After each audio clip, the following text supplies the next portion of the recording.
The Raptors fought a tough battle against the Milwaukee Bucks last night, and unfortunately in that game, Scottie Barnes ended up injuring his wrist. So we'll break down an injury update for Scottie as well as how that game went for the Toronto Raptors. There's a lot of storylines coming out of that one. Additionally, Norman Powell had, once again, some interesting comments regarding this Toronto Raptors championship team that he was obviously on, and we have a little standings update as there was a bit of drama going on last night between the Raptors, Hawks, and all the playing teams. So lots of stuff to break down. Without further ado, let's jump into the first topic of discussion. The first thing we're taking a look at is a Scottie Barnes injury update, because we want to get to the Raptors-Bucks game and couldn't get a post-game reaction out to it last night, but the big important takeaway, because while it was a well-anticipated game, we want to be healthy heading into especially this play-in scenario we're likely going to have to face in, and heading into the playoffs in general, because last year, as the 5th seed, we had some expectations, and then injuries, illnesses, all that sort of stuff hit this Toronto Raptors team that,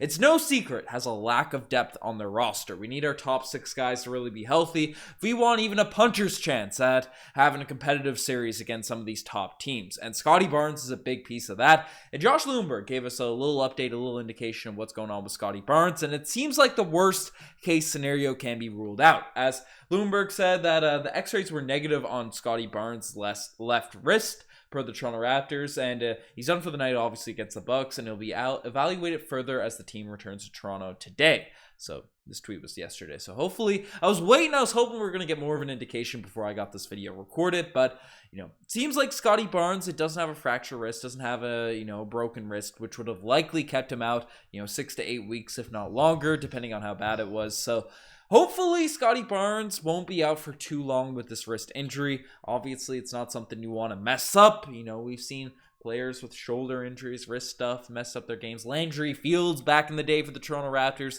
Actually, that may have been his elbow, but ruined his jump shot following an injury. I don't know if he returned too early or something like that. But Scottie Barnes' injuries are not something we want to mess with. But we also want him back as soon as possible, because last night's game, regardless of if you think Scottie would have had a major impact in that game, to close out the second half, as he went down in the second quarter, him not being on the court led to a little disturbance in the Toronto Raptors rotation, which we'll talk about now, as the Raptors had a little game against the Milwaukee Bucks, and they were up for a large chunk of this game. Right, they were fighting. The energy was really intense. It was a back and forth battle, but the Raptors had the lead. They had the slight edge throughout most of this one. And in the second half, I don't want to blame the loss entirely on one guy. I don't want to come out here and just roast one specific player, especially where he's new and all that, but we had an awful performance from Will Barton last night, and the fourth quarter was missing open jump shots, momentum swinging plays. He's not an elite defender, and in the game, just overall, right, off the bench, had 13 minutes with Scottie Barnes being out. He essentially took up those backup point guard minutes, had 0 points, went 0 of 6 from the field. And I like that he's taking the shots. He had a couple of assists, but they just were not going down. And it really hurt the Toronto Raptors down the stretch of this one. Now, Pascal didn't have the greatest game last night. Fred VanVleet had a solid one, right? You look at the box score for him. Right, Pascal had 13 points, 12 rebounds, 7 assists. Not a horrible stat line, but 5 of 14. We need more out of Pascal to beat the Milwaukee Bucks. Fred had a solid stat line as well. 23 points, 11 assists. 9 of 21 from the field, so not even that inefficient, but down the stretch of the game when the Bucks were making their run, Fred wasn't able to get his game super rolling to the point where we were able to turn things around. He missed some shots that were timely, but Will Barton really, it really hurt having him out there, and we desperately need Jeff Dowtin. We need Jeff Dowtin in this lineup. We need to convert his two-way, waive Wieskamp, someone, and get Jeff Dowtin's contract converted from a two-way to an official NBA roster contract so he can play in the play-in, he can play in the playoffs, and all those sorts of things, because I want to see Jeff Dowtin actually get some run on this team and be the backup point guard for this roster, especially if Scottie Barnes is going to be missing time. This is like an immediate move that we have to do with Scottie Barnes being out. Jeff Dowtin has to be in this lineup because he has looked a lot better in the even smaller, small sample size. Same with the small sample size we've seen with Will Barton. And, I'm excited. I was excited about the Will Barton pickup, but it just really hasn't worked. He hasn't had any of those big moments, right? These high volume bucket getters. These are the dudes that are supposed to come in, and sure, they might be bad for 2 games, but the third game, they'll get you 15 with 4 threes or something like that. But I don't know. We haven't seen any of those big games yet from Will Barton. I'm still holding out hope, especially while Jeff Downs not on the lineups as of right now. But we'll see what happens, because it's been an ugly start to Will Barton's career as a Toronto Raptor. But let me know what you guys think about his sort of performance. But one guy that does deserve a lot of love is OG Anunoby, who last night played elite defense, right? Did his thing out there on the defensive end, and 22 points, right? 8 of 12 from the field once again. Right, not taking that many shots, but had 4 rebounds, an assist, and a steal, a block. Just doing everything out there on the court. And OG, as of late, has been an absolute monster since he's been fully back into the lineup, doing his thing. As, StatMuse, I saw this on Reddit, I re-grabbed the screenshot, but it's averaging 22 points per game, 3 rebounds, 2 steals in his last 5 games. So, can't be asking more for OG Anunoby during a very important stretch of basketball for this Toronto Raptors season. He does it on both ends, and he's really been killing it. Like, our top 6 guys have been really, really good. So, with the exception of Gary Trent Jr. when he was ill and sick, but our core guys have been playing really well. Like, even last night against the Bucks, right? Pascal obviously struggled last night. We talked about Scottie was playing pretty well early on, only 5 points, but wasn't doing anything bad out there. Jakob Poeltl, once again tonight, 18 shots, but this little mid-floater game that he had rolling was a great thing to see, right? He was catching that ball in the mid-post, and he took a lot of these. We've seen Poeltl make a bunch of these post hooks, and he has a decent touch around the rim. He does really good at just catching low, getting to the basket, getting to his spots nicely around the rim, and finishing in the paint. But tonight, I saw him take, not jump shots, but a little bit deeper than he usually takes. Those little hooks, those little touch shots around the rim, little floaters. And he was making them over Brook Lopez, who really had himself a game for the Milwaukee Bucks. Whoever did Brook Lopez's back surgery last year deserves, isn't getting paid enough, because he rejuvenated that man's career, and he's looking pretty elite out there. He's looking like a top 5 center in the league, at least in last night's game, and has been really solid throughout the course of the season. Probably not a top 5 center in the league, but you never know. 3-point spacing, the defense he provides. Brook Lopez is absolutely legit, so he's playing really well. But Poeltl coming back, playing solid defense, as good defense as you can. Right, he's in hope side rotations. The Bucks are a tough team to sort of, strategize for. I thought Poeltl did a really good job, and the star boy Gary Trent Jr. off the bench was cooking once again. Right, a healthy Gary Trent Jr. We're talking about illnesses and all that. Right, it happened in the playoffs last year, Scottie Barnes' injury, but healthy Gary is a pretty elite basketball player. Right, 18 points last night, 6 of 18 from the field, but knocked down 5 threes. Or you can get away with a few misses in the mid-ranges if you're knocking down all those timely threes and stuff. But, he's been our bench really over the last few games, since he's recovered from his health stuff. And, it was nice to see tonight, even though Koloko didn't get any run, and I've been a big proponent not having Koloko and Precious's minutes mutually exclusive. But Precious was back in the lineup, and I thought he played pretty solid, right? He took advantage of his opportunity. Chris Boucher was all right as well. 5 points for each of them.